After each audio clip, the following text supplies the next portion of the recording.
Hi everyone. This video is to go over Blackboard.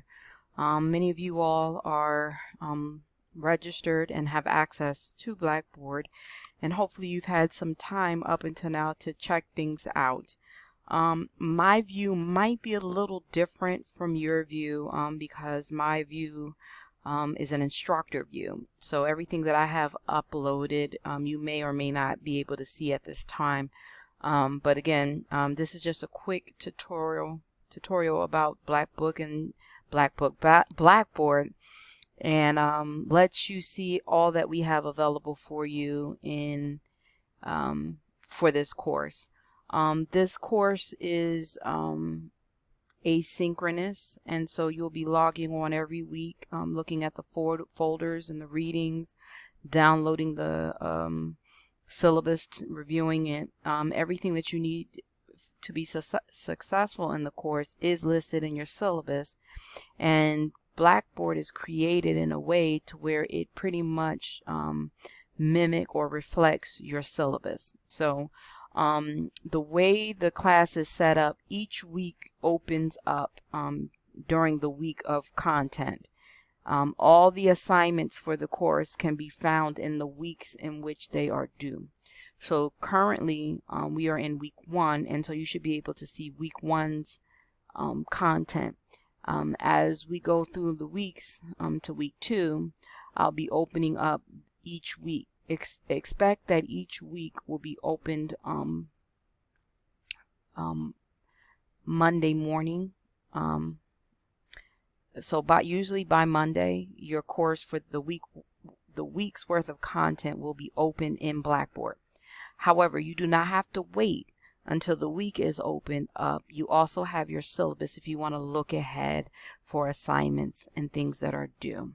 And so the first thing I want to bring to your attention is, the functionality of Blackboard. I strongly encourage that you upload a picture like I have here, because it helps identify students, especially when they're behind a screen rather than in person. Also be mindful that there are so many tools that Blackboard has at your disposal to help keep you on track with your courses and assignments and tasks and things to do. So you can actually change the settings and functions in Blackboard so that you can receive reminders and notifications for upcoming assignments. This is important because you have so many classes and an abundance of work for each class. It helps stay track when you can set notifications.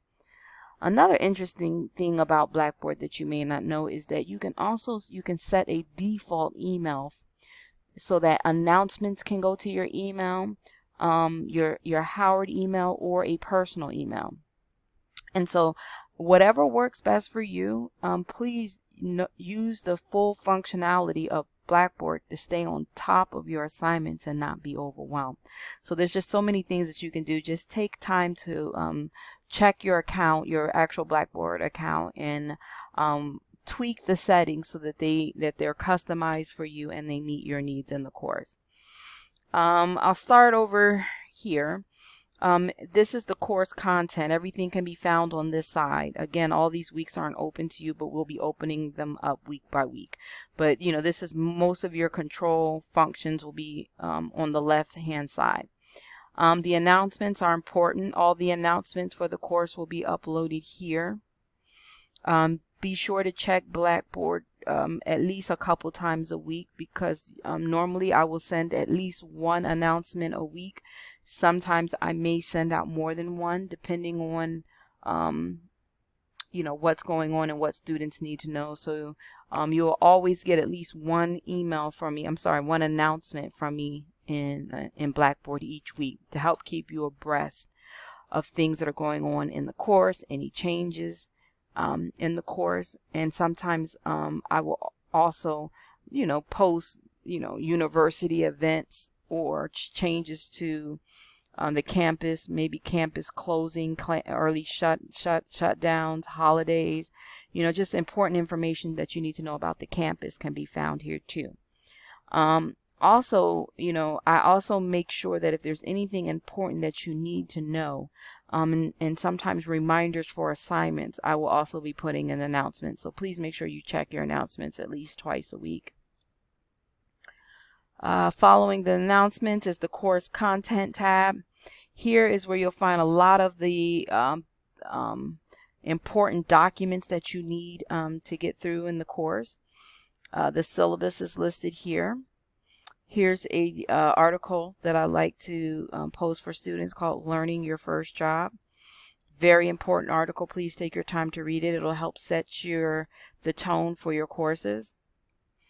As this is an assignment, a reading intense and a writing intensive class, this article will go a long way in really helping prepare you at the start of the semester on how to go about managing your time, studying, retaining information, and really bringing your best self to the course. Course expectations and policies is a PowerPoint presentation that covers everyday expectations while in the course. It's what students can expect from me as an instructor and what I can expect from students as well. And here is a video in there talking about those course expectations. Please be mindful this is our classroom, our virtual class, or our online class rules that will be in effect from the start of class to the end of class. You'll also see that the Howard University Guide to Case Assessment is Part 1 and Part 2 is listed here also. This is what you'll be using for your midterm paper, Part 1 and Part 2. Okay. This goes over some brief notes and instructions about the assignment. And this is the forms that you'll be submitting for Part 1 of the assignment. So it's the Case Assessment 1 and Case Assessment 2, right? And these are the forms that you'll be submitting for Part 1. Okay? Now, what students tend to do here, since these are PDFs, is that they look at the columns and they make sure that the headings in these papers are reflected in their headings for the assignment. So what you're doing is you're adapting these forms in a Word document and you're going to write up a case study using it.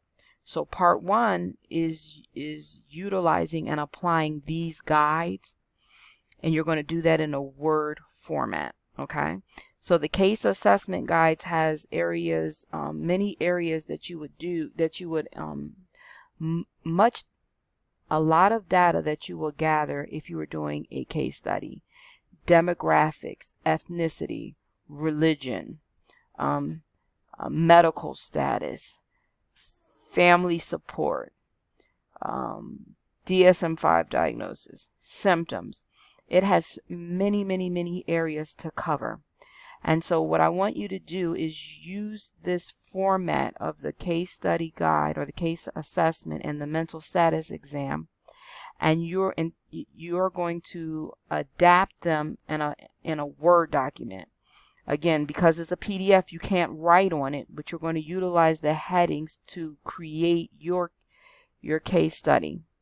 We will talk more about this during the assignment, and we will go into these forms more specifically.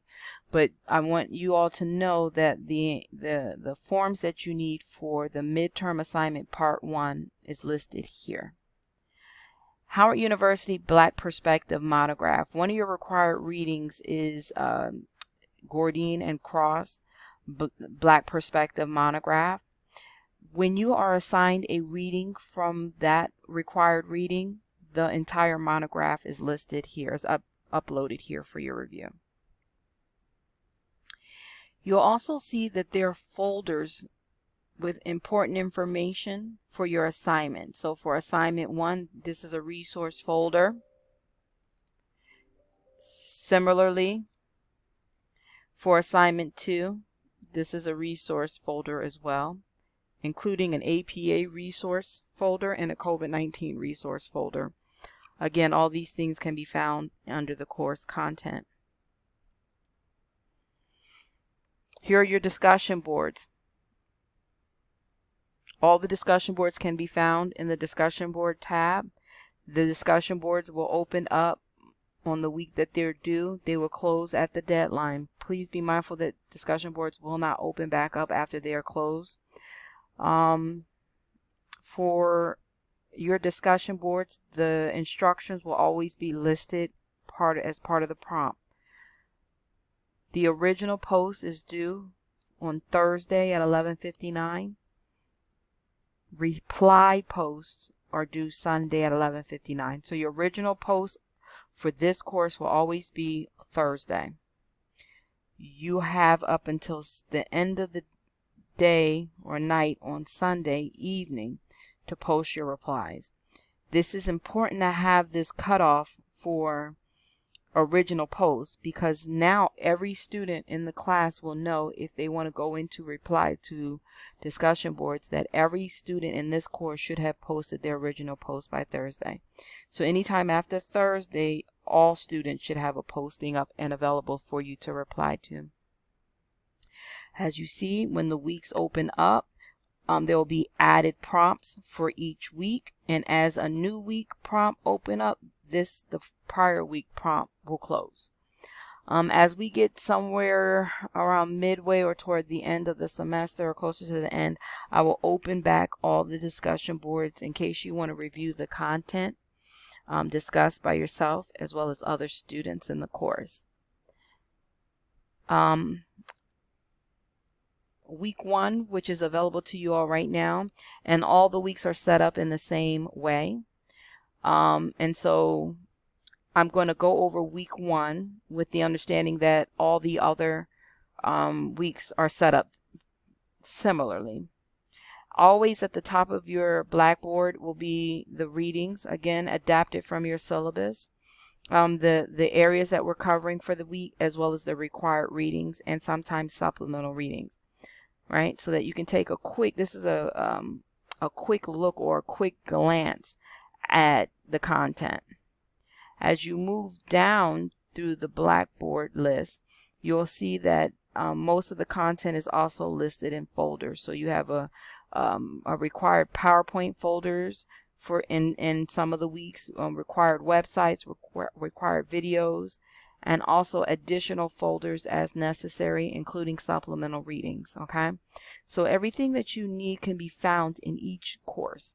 Please feel free to take a look around and familiarize yourself with all the functionality of a Blackboard. If you see here, and I don't know what your view is as a student, but as the instructor, it says statistics tracking. This means I can tell from Blackboard's statistical report which student accessed which folder, right? And this is important because in an online program, or in an online class, it's very easy to make a mistake or miss information, or not have the information that you need to inform your thoughts or your work, that be in a discussion board or assignment. It's very important that you click on all the required folders and content so that you don't miss anything. It also will help you be able to support your other students if they have questions that you know the answer to because you've looked at the folders or looked at the information. And it also helps you avoid having to reach out to the instructor for questions or looking for information that may already be available to you. In week 1, I also included the participation assignment. I will move this down to the last week of class, but I include it in the first week so that you see and understand what you'll be graded on for your participation part of your grade. You don't want to wait to the end of class to find out how your participation was calculated. You want to know at the start so that you meet the expectations and get all the points that you need for the class. So again, for participation, it's expected that you complete all assignments and complete them on time. Be prepared and engaged in the discussion boards as well as the group presentation or any group activities, as well as being engaged and putting your best foot forward for your assignments. You know, making sure that you're reviewing the videos that are uploaded. Making sure you're doing, again, reading all the required websites, videos, and readings. Making sure that your writing assignments and discussion boards are completed. High quality, clear, concise, organized writing in APA formatted, and again on time. And again, making sure that you are participating and a valuable group member to your group presentation. All this will be calculated in your final participation grade. Students will be asked to grade themselves, and and they will upload a Word document, or they can probably, if they want to, go into this assignment, and there's usually a text box where you can type in what your grade should be. So you have options here to either upload in a Word document that talks about what grade you think you should get and why, using this criteria listed in the participation assignment, or you can use the little text column in the assignment when you go to upload assignment and just enter it in. It's up to you. But again, it's not just, oh, I think I deserve an A, or I think I deserve a B. It's really understanding why that you think you should, really explaining why you should get that grade, talking about whether you've accessed all the information, whether you've did all the reading assignments, whether you missed any of the discussion boards, and how engaged you were in your group presentation. That's what I want to hear about when you upload a quick paragraph on your grade and why you should receive that grade. Again, this participation assignment will be moved to the final week. I just want you all to see it so that you know what you're going to be graded on. And if you notice, at the bottom of every week's class, there's a virtual office. Today it was August 25th at 12:31.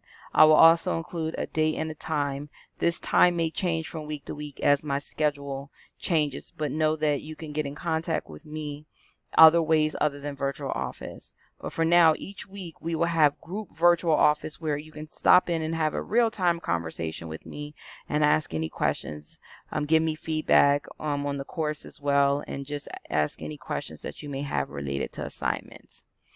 The other thing I think it's important that you need to see is the grade book.